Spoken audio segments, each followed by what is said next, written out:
Assalamualaikum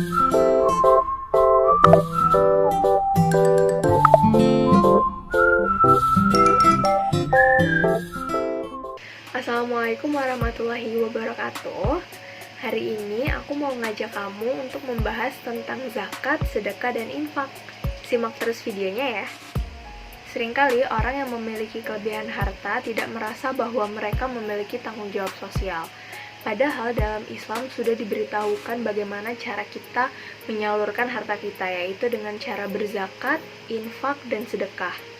Sudah ada ayat Al-Quran yang menjelaskan tentang hal tersebut, seperti Quran Surah Az-Zariyat ayat 19 ini. Melalui ayat ini, artinya zakat, infak, dan sedekah adalah hal yang penting dalam Islam. Lantas, zakat, infak, dan sedekah itu sebenarnya apa sih? Zakat adalah kadar harta tertentu yang diberikan kepada yang berhak menerima dengan beberapa syarat. Kalau infak adalah mengeluarkan atau membelanjakan harta, baik harta zakat maupun harta non-zakat di jalan Allah. Infak ini terbagi menjadi dua, ada infak yang hukumnya wajib dan ada infak yang hukumnya sunnah. Kalau misalnya infak yang hukumnya wajib itu, contohnya ada karafat, nazar, sama zakat.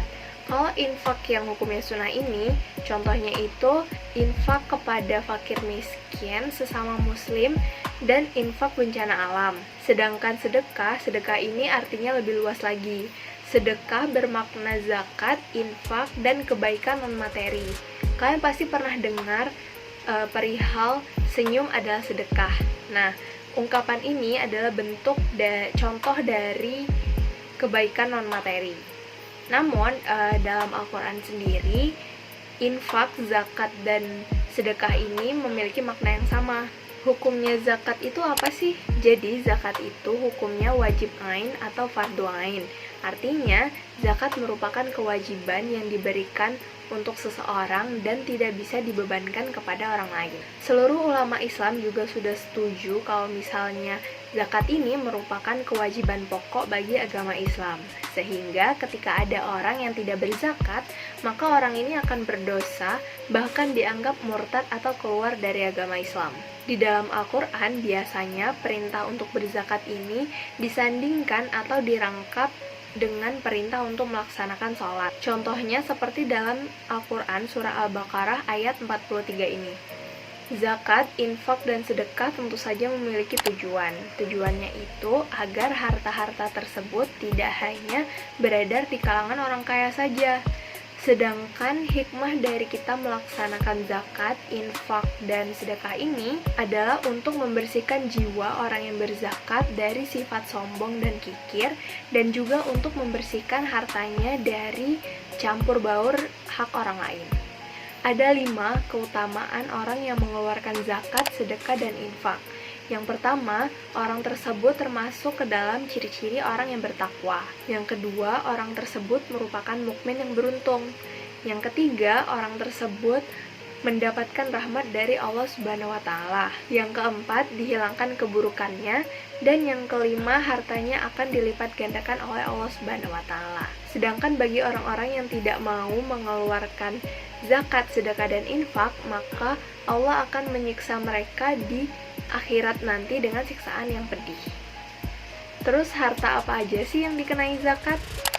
Dalam Al-Quran disebutkan bahwa jenis kekayaan yang dikenai zakat seperti emas dan perak, tanaman dan buah-buahan, hasil usaha seperti dagangan, terus juga hasil perut bumi seperti barang tambang, dan juga jenis-jenis kekayaan lainnya. Dalam hadisnya, Nabi Muhammad SAW juga menyebutkan bahwa hewan ternak yang dikenai zakat itu ada 3, yaitu unta, kambing, dan sapi.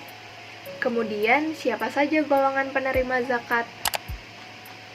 Berdasarkan Quran Surah At-Taubah ayat 60 berikut ini, ada 8 golongan yang berhak menerima zakat. Yang pertama adalah fakir.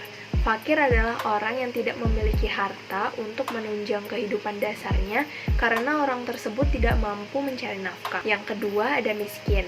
Miskin adalah orang yang tidak memiliki harta untuk menunjang kehidupan dasarnya, namun masih bisa mencari nafkah. Hanya saja nafkah yang diperoleh tidak cukup untuk membiayai hidupnya dan kehidupan keluarganya. Yang ketiga ada amil. Amil adalah orang-orang yang ditunjuk oleh penguasa yang sah untuk mengurus zakat. Yang keempat adalah mu'alaf. Mu'alaf adalah orang yang baru saja masuk Islam dan membutuhkan dana untuk mendalami agama barunya. Yang kelima adalah rikab. Rikab yaitu untuk keperluan memerdekakan budak. Yang keenam ada garim. Garim adalah orang-orang yang terlilit hutang dan tidak bisa melunaskan hutangnya kecuali mendapat bantuan dari orang lain. Yang ketujuh adalah sabilillah, yaitu segala sesuatu yang dibutuhkan untuk menegakkan agama Allah. Dan yang terakhir adalah Ibnu Sabil. Ibnu Sabil ini adalah orang yang sedang dalam perjalanan namun kehabisan biaya sehingga ia tidak bisa melanjutkan perjalanannya lagi kecuali mendapat bantuan dari orang lain. Nah, itu tadi pembahasan kita tentang zakat, sedekah, dan infak. Semoga info-info tadi bisa menambah wawasan kamu terkait topik tersebut ya. Terima kasih telah menonton dan semoga info-infonya bermanfaat. Wassalamualaikum warahmatullahi wabarakatuh.